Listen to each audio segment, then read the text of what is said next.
കീരമ്പാറയിൽ വെള്ളം കുത്തിയൊഴുകുന്ന പാത്തിപ്പാലം തോടും ചേർന്നുള്ള റോഡും തമ്മിൽ വേർതിരിക്കാൻ സംവിധാനം ഒരുക്കാതെ അധികാരികളുടെ അനാസ്ഥ.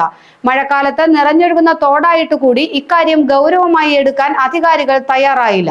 ഞായറാഴ്ച രാത്രിയിൽ കാർ തോട്ടിൽ വീഴാൻ ഈ പ്രശ്നവും കാരണമായിരുന്നു. വെള്ളം കുത്തിയൊഴുകുന്ന തോടും അതിനോട് ചേർന്ന് തന്നെ ഒരു റോഡുമാണുള്ളത്. റോഡും തോടും തമ്മിൽ വേർതിരിക്കാൻ കൈവരികളോ കരിങ്കൽ കെട്ടോ മറ്റ് സംവിധാനങ്ങളോ ഇല്ല.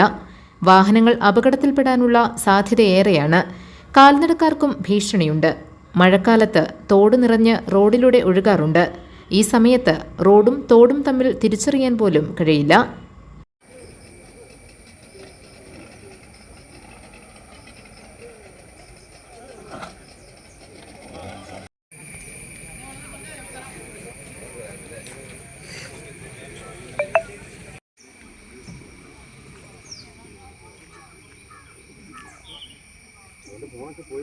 റോഡിന് സംരക്ഷണ ഭിത്തിയോ കൈവരികളോ ഇല്ലാത്ത പ്രശ്നം നാട്ടുകാർ അധികാരികളുടെ ശ്രദ്ധയിൽപ്പെടുത്തിയിട്ടുള്ളതാണ്.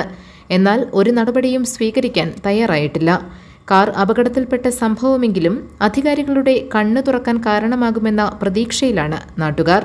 പിന്നെ ആ റോഡിൽ ആ വളവ് വരെയാണ് ഇറങ്ങുന്ന ഒരു 15 മീറ്ററാണ് ഹാൻഡ് റെയിലുള്ളൂ.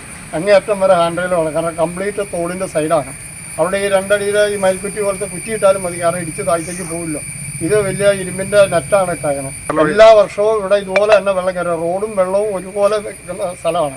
എല്ലാം ആ റോട്ടിലും വെള്ളം കയറുന്നതാണ്. ഇന്നലെ മഴ ഇച്ചിരി കുറഞ്ഞു നിന്നുകൊണ്ടാണ് റോട്ടിൽ നിന്ന് വെള്ളം ഇറങ്ങിയില്ല. എന്തെങ്കിലും അത്യാവശ്യമായിട്ട് ചെയ്തില്ലെങ്കിൽ ഇതുപോലെയുള്ള അപകടങ്ങൾ ഇനിയും ഉണ്ടാവും. GTV news, Keerampara.